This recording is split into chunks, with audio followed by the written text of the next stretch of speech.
Hello बच्चों, चलिए प्रश्न को पढ़ते हैं और समझते हैं। निम्नलिखित के मान ज्ञात कीजिए। और हमें मान ज्ञात करना है 10C5 का। प्रश्न को हल करने से पहले प्रश्न के लिए मुख्य अवधारणा लिख लेते हैं। तो इस प्रश्न के लिए मुख्य अवधारणा जिसकी सहायता से हम इस प्रश्न को हल करेंगे। मुख्य अवधारणा में हम एनसीआर को हल करने का एक सूत्र लिखेंगे और उसी की मदद से इस प्रश्न को हल भी किया जाएगा। हमें पता है कि एनसीआर इसको हल करने का तरीका होता है एन का फैक्टोरियल बटा आर का फैक्टोरियल या क्रम गुणित भी आप कह सकते हो। एन माइनस आर का फैक्टोरियल या क्रम गुणित। यहाँ पर याद रखें कि ये जो एन फैक्टोरियल से हमारा तात्पर्य होता है क्रमागत एन प्राकृत संख्याओं का गुणनफल, अर्थात 1 गुणा 2 गुणा 3, इस प्रकार ये प्राकृत संख्याएं लिखी जा सकती है एन। तो यह सूत्र आप याद रखें, इसी की सहायता से हम इस प्रश्न को हल करेंगे।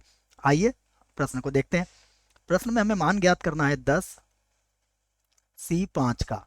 10C5 का मान ज्ञात करेंगे तो सूत्र से ये बनेगा 10 का क्रम गुणित, उसके बाद होगा 5 का क्रम गुणित और 10 माइनस 5 इसका भी क्या हो जाएगा, क्रम गुणित। अब हम इसे हल कर लेते हैं। तो जैसा मैंने आपसे कहा कि 10 क्या होगा, प्रथम 10 प्राकृत संख्याओं का गुणनफल। तो हम इसे लिख सकते हैं 10 गुणा 9 गुणा 8 गुणा में आ जाएगा 7, उसके बाद गुणा 6 और गुणा में लिख सकते हो आप 5 का क्रम गुणित, क्योंकि हम जो बटे में 5 का क्रम गुणित है उससे इसको काट देंगे। उसके बाद यहाँ देखिए, ये जो 5 का क्रम गुणित है ये किसके बराबर होगा, 5 गुणा 4 गुणा 3 गुणा 2 गुणा 1 के। और गुणा में 10 में से 5 जाएगा तो कितना बचेगा, बचेगा 5 का क्रम गुणित। अब हम इस बात को कह सकते हैं कि 5 के क्रम गुणित से 5 का क्रम गुणित तो कट जाएगा। अब जो कट रहा है उसे भी देख लीजिए। यहाँ देखिएगा 2 गुणा 3 कितना होगा, 6, 6 से 6 कट जाएगा आपका। उसके बाद अगर आप 4 की बात करें तो 4 के पहाड़े से 8 कितनी बार कट जाएगा, 2 बार।